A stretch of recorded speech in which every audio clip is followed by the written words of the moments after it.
जर तुम्ही चॅनल जर सबस्क्राईब केलं असेल, सबस्क्राईब करा, लाईक करा आणि शेअर आणि कमेंट करा. तर बायबलमध्ये सांगते की लवडची भाकर मनुष्याला गोड लागतो, पण त्याच्या तोंडात माती पडतो. लवडचे बाप कोण आहे? तो आहे सैतान.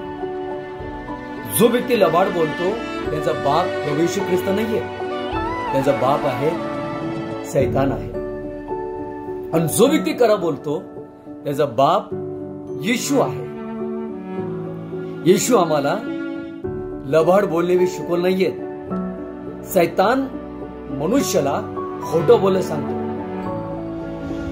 जर एखादा वस्तू जर आम्ही किंवा उधार घेतली असाल किंवा उसने घेतली असाल किंवा एवढं आम्ही पैसे रक्कम धरून देखील ते वस्तू आम्ही घेऊन गेले असाल किंवा 10 दिवसांनी पैसे देतो किंवा 15 दिवसांनी पैसे देतो, पण त्या व्यक्तीचा परत आम्ही पैसे आम्ही वापस करत नाही. घेतले गोडीना. आणि जर तो ज्या व्यक्तीकडे पैसे घेतलेले ते व्यक्ती जर फोन केले पण त्याचे फोन उचलायचे नाही, आणि जर घरी जातो आणि घरी म्हणायचे मी घरी नाहीये, घरात लपून बसायचे आणि कुठं सांगायचे मुंबई, मी दिल्लीला आहे, हैदराबादला आहे, मी अमरावतीला आहे, मी कोलकाताला आहे, मी नागपूरला आहे, मी परभणला आहे, असं काहीतरी खोटं बोलायचे.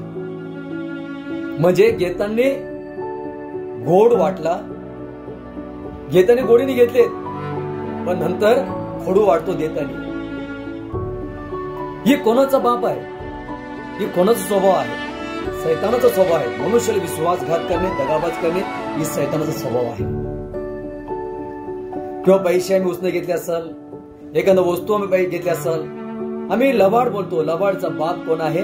सैतान आहे. योहान शुभ सांगतो, योहानच्या पुस्तकामध्ये सांगतो की लबाडचा बाप सैतान आहे. आणि तो योहानामध्ये लिहिले देखील 8 अध्याय 32, सत्य तुम्हाला समजल, सत्य तुम्हाला बंधन मुक्त करणार. म्हणजे जर तुम्ही अजून तुम्हाला सत्य समजत नाही म्हणून तुम्ही खोटं बोलता. काही लोक बत्तिस्मा घेतलेत, 3-3 वर्ष 10 वर्ष प्रभू मध्ये आहेत, मी येशू मध्ये आहेत आणि बाहेरून धार्मिक दाखवायचे, आतून खोटडेपणा. म्हणून येशू म्हणतो अशा लोकांना चुन्ना लावलेले कबर.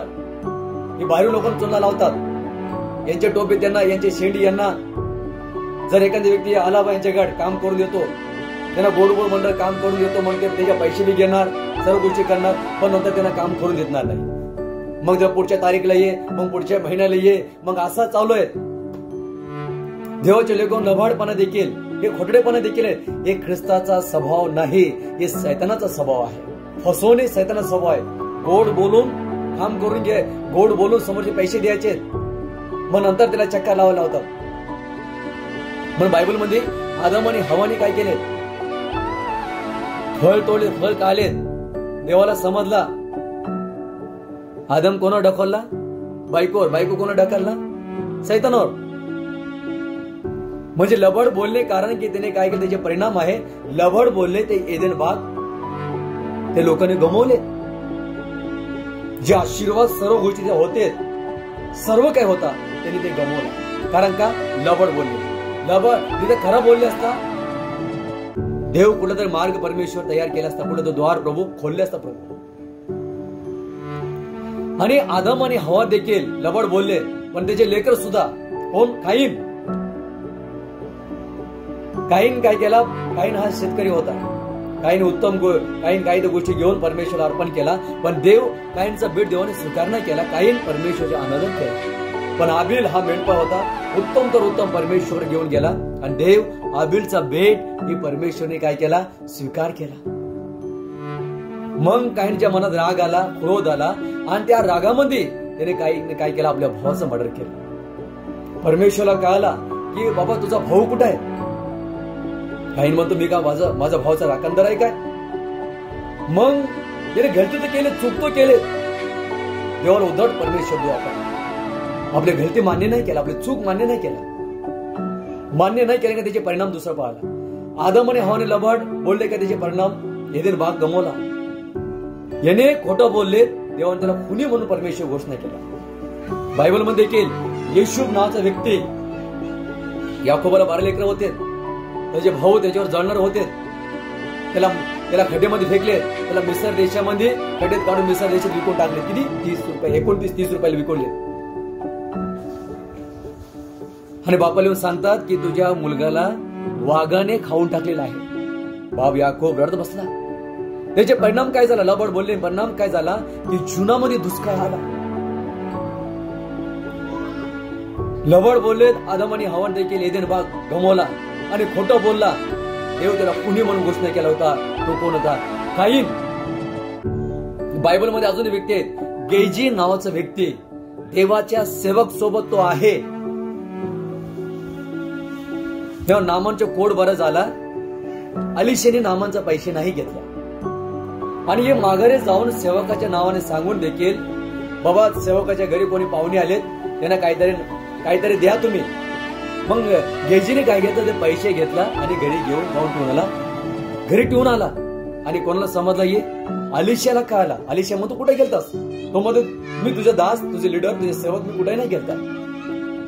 लबाड बोलला की नामांचा खोड संपूर्ण घराने आणि संपूर्ण परिवार आला. प्रिय लेवचलेकनो, जिथं तुम्ही सेवक सोबत आहे, ज्या मंडळीमध्ये, ज्या चर्चमध्ये, जिथं बी तुम्ही असाल, आपल्या दास सोबत प्रामाणिक राहा आणि खरे बोला. बायबल अजून देखील प्रेषित पुस्तकामध्ये 5वा अध्याय, धन त्यांचा, पैसा त्यांचा, प्रॉपर्टी त्यांचा, सर्व काही देवाच्या दासाला म्हणले, आम्ही सगळं काही विकून आम्ही तुला देऊ. आणि काही पैसा बायकोच्या समेतीने मागे ठेवलेत. कोण? अन्नाने आणि सफेरा देखील. पेत्र समजला. पेत्र म्हणतो एवढं झालं काय? आणि म्हणतो हो एवढं झालं. पेत्र म्हणतो तो मनुष्य नाहीये, तू देवाची आत्माशी आणि परमात्माशी तू काय बोलला? लबाड बोललास. लबाड बोलल्याने दोघांचेही प्राण निघून गेला. प्रिय देवाचे लेकनो, आम्ही जे बोलतो जर ते खरं, पण 100% परमेश्वर आम्हाला आशीर्वाद देईल. अशा लोकांना देवाच्या राजाचे वतन कधीच भेटणार नाही. स्वर्गातला गेट ना गेट, त्या गेटवर तुम्हाला परमेश्वर येऊ देणार नाही. अशा लोक बायबल सांगतो बघा. बायबल काय सांगतो देखील, खोटं बोलणं देखील. प्रकटीकरण पुस्तक 21 वचन 8, परंतु भेकडे, विश्वास न ठेवणारे, अमंगळ, खून करणारे, झारकामी, चटके, मृत्यूपूजक, हे सर्व लबाड मनुष्य याच्या वाट्याला अग्नीच्या कधी सर्व येईल, हेच ते दुसरे मरण आहे. असे लोक देवाच्या राज्यामध्ये प्रवेश मिळणार नाही. आणि पुढे असं सांगते की गलातियरचे पुस्तक 3 अध्याय वचन 9, एकमेकाची लबाडी करू नका, एकमेकांना लुटू नका, एकमेकांना लबाडी बोलू नका, आपलेच गोतम आपले घर भरून घेऊ नका. ठीक आहे, देवाने तुम्हाला घर, बंगला, गाडी देखील सत्य जर बोलून भेटले असेल तर बोला धन्यवाद, परमेश्वर तुम्हाला आशीर्वाद करा. आणि देव म्हणतो की एकमेकाच लबाडी करू नका, तुम्ही जुना मनुष्य त्याच्या कृती सोबत काढून टाका. देव म्हणतो की जुना मनुष्याला कृती सोबत काढून टाकले पाहिजे. एक व्यक्ती माझ्याकडे आले होता, नांदेडून त्याच्या गावाकडे जाऊ लागला आणि स्टेटस काय ठेवला, मी हैदराबादचे गाव, म्हणजे आले नांदेडला आणि सांगतो मी हैदराबाद कुठे चालले गावाला. किती खोटंपणा आहे. आम्ही राहतो तिथे देखील, तिथं सांगत नाही कुठेतरी कुठं आहे, मी बाजूला आहे, घरामध्ये नाही, घरात नाही, मी बाहेर आहे, इकडे आहे देखील. ही खोटापणा आहे, ही लबाडीचं बी आहे, हे सैतानाचा स्वभाव आहे. मग तिचे लबाडचा भाग कोण आहे? सैतान आहे.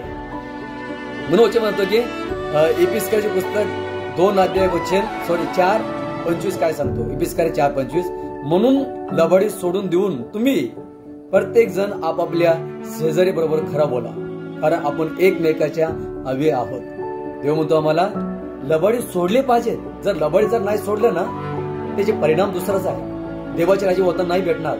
वतन तर जाऊ द्या, अशुद्ध मिळणार नाही. भयानक नामांसारखा खोड आजार घेऊ, आदमाने हवासारखा देखील अधिकार आम्ही गमवू, काहीन सारखा देखील देव त्याला खुनी म्हणून घोषणा केला परमेश्वर.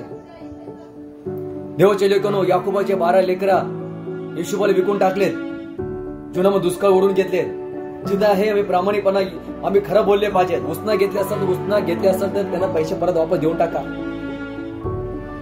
तर जग आम्हाला पाहतात, लोक आम्हाला बघतात देखील, आम्ही सत्य बोलले पाहिजे. खरं बोलल्याने आम्हाला आशीर्वाद मिळतो.